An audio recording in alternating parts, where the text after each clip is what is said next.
Well, it's good to be back here. We are feeling good about our health. We're feeling good about our preparation leading up. We're hoping Pittsburgh really shows up and gives us a great home court advantage. But we know that Minnesota's a great team. They're well coached and they will be tough to beat. And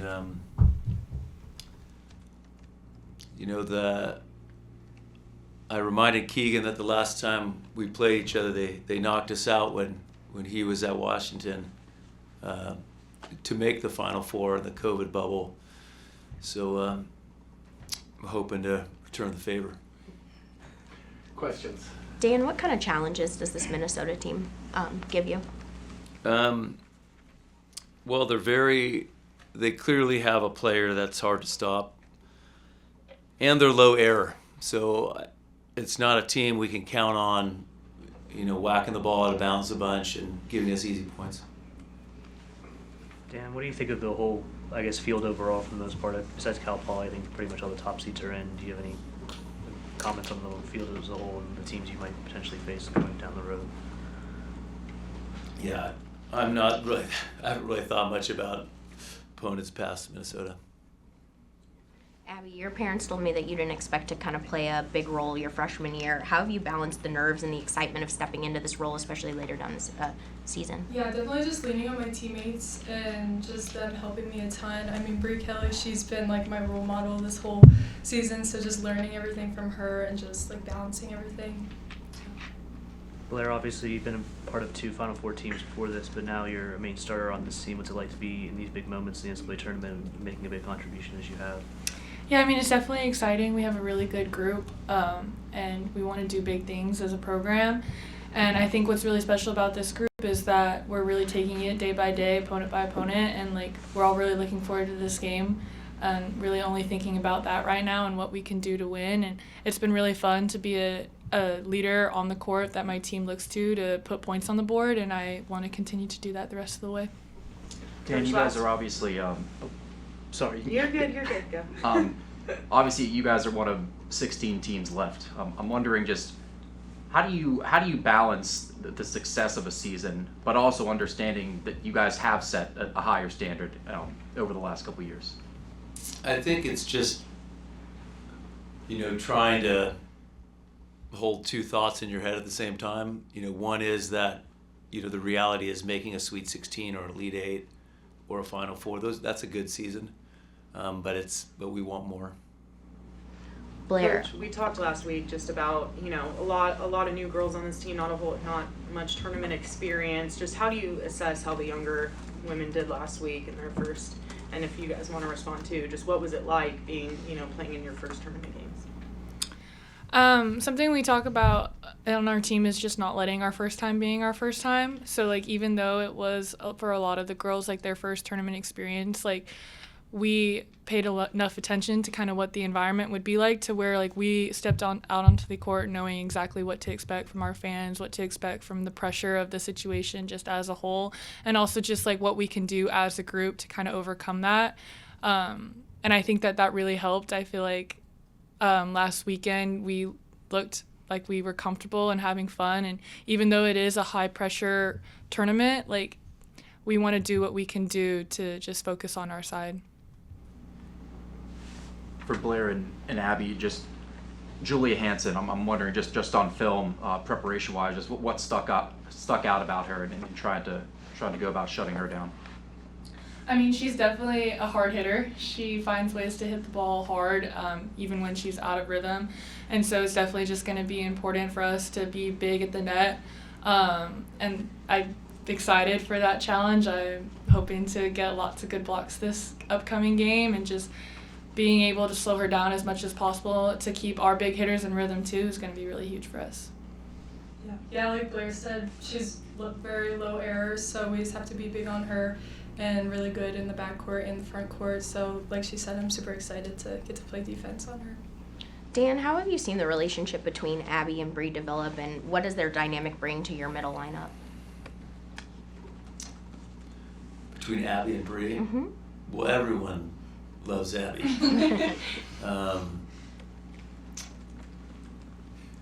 I think probably more.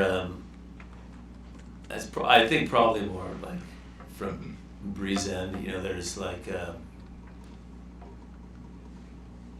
there's just been practices where like Abby will beat her in a matchup, and you'll see like, oh, okay, like this is a little bit more of equals at times. So. And how does it, how did it strengthen or change the dynamic of your lineup when Abby started getting more playing time? Well, I think it's made our block a little better. But we have 4 really good middles, and we just it's a hard decision, and we know we can cause problems with anyone out there.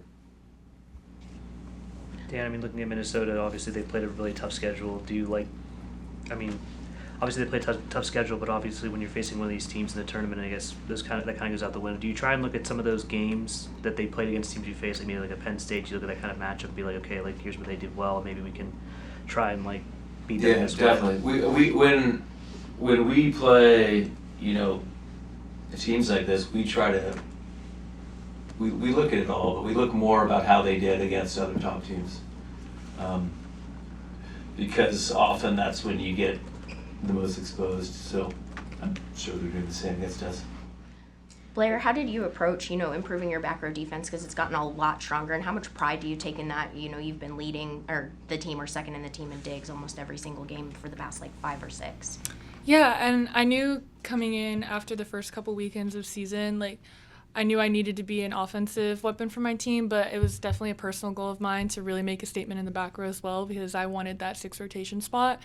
And I've honestly just really enjoyed putting in the extra reps to get better at that. And I do take a lot of pride in how much my serve receive especially has improved this season, and the numbers that I put up recently, just because that's something that I've been really working on my own with Coach Michael and stuff like that. And it's been fun, and any way I can kind of grow my game to be a well-rounded 6 rotation outside, I'm going to put the work in, and I want that. So, yeah.